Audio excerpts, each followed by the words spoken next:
marché financier, je fais 1, 2, 3, et qu'est-ce que j'ai après? Venez suivre le tour de magie le plus incroyable de tous les temps. Comment transformer une dette privée en dette publique? Une dette publique maintenant. Alors, comment est-ce qu'on explique ça? Vous voulez savoir le secret du tour? Comment est-ce qu'on fait pour transformer une dette privée en dette publique? Une dette privée, c'est donc par exemple la dette d'une banque. Et la dette publique, c'est la dette de l'État. Donc ça veut dire votre dette à moi, à elle, à vous, à tout le monde, et peut-être aussi à nos descendants, parce qu'il faudra la payer longtemps cette dette. Alors c'est ça. D'abord, première phase du tour de magie, il nous faut créer une dette.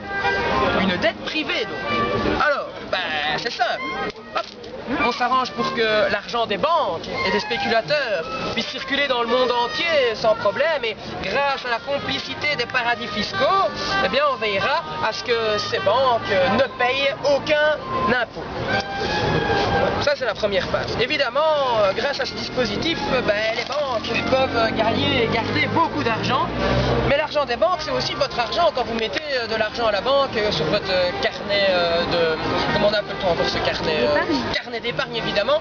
Et donc les banques avec cet argent là, qu'est-ce qu'elles vont faire? Elles vont aller en bourse, elles vont aller jouer votre argent en bourse. Comment faire ça?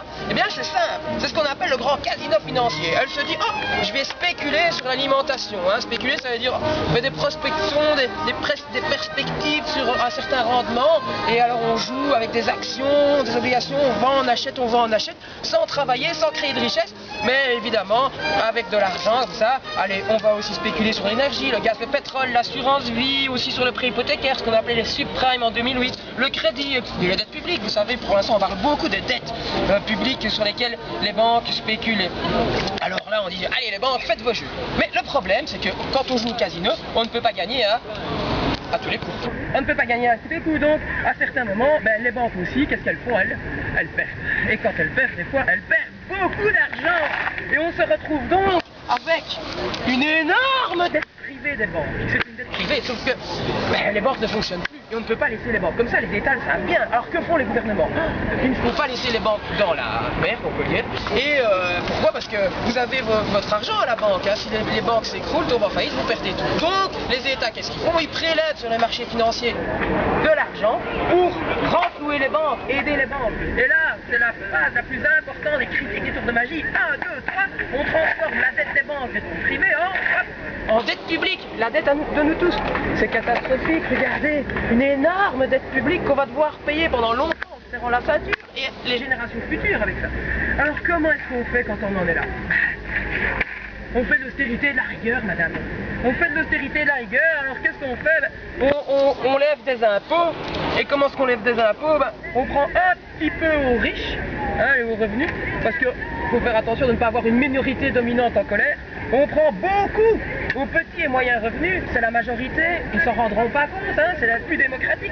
On prend un peu aux entreprises, et on prend une somme symbolique aux banques, on ne prend rien, parce que si jamais on leur prélève de l'argent, évidemment, elles accorderont moins de crédit, et en temps de crise, vous savez que pour la croissance, c'est pas très bon. Alors, qu'est-ce qu'on fait avec cet argent? On investit beaucoup dans l'armée, vous savez, un peu partout dans le monde, on investit dans la défense, parce que le monde est plein de menaces, plein de terroristes, vous savez ça, on entend ça au journal parler tous les jours. Alors évidemment, comme on a une dette publique maintenant, il faut bien la payer cette dette, c'est normal, non, de payer ce que l'on doit, c'est normal?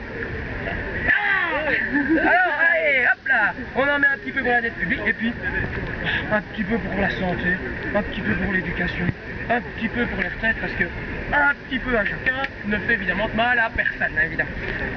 Mais austérité, rigueur, à un moment donné, il n'y a plus assez d'argent pour la santé, l'éducation et les retraites. Et on se retrouve avec des services publics qui ne fonctionnent pas, déficitaires. Et l'excuse est toute trouvée pour vendre les services publics aux multinationales et aux entreprises. Et donc on privatise l'énergie, on revend les centrales nucléaires, on privatise le transport public, par exemple la SNCB, le fret est déjà privatisé, et à l'horizon 2022 ce sera aussi le transport de personnes. L'éducation dans certains pays, en Belgique ça va encore. Les retraites, on vous dit attention aux retraites, investissez dans le 3e pilier, donc prendre des produits bancaires. La santé dans certains pays aussi, privatisation de certains services. Évidemment, c'est le profit qui est mis en avant par les multinationales et plus l'intérêt public, comme quand c'était les services publics. Et donc voilà comment on transforme une dette privée en dette publique. Et voilà aussi les conséquences. Alors évidemment, en faisant ça, on prend une dette privée On la met dans le chapeau, n'est-ce pas, in fine, hein, dans le chapeau des marchés financiers. On fait 1, 2, 3 abracadabra. Et qu'est-ce qu'on a? On accomplit l'idéal européen, mesdames et messieurs. Tout pour une minorité et rien pour le reste. Alors, la dette publique, non. Les dettes des banques, non. La spéculation, non, 3 fois non. C'était Franco Banco pour vous servir. Bravo.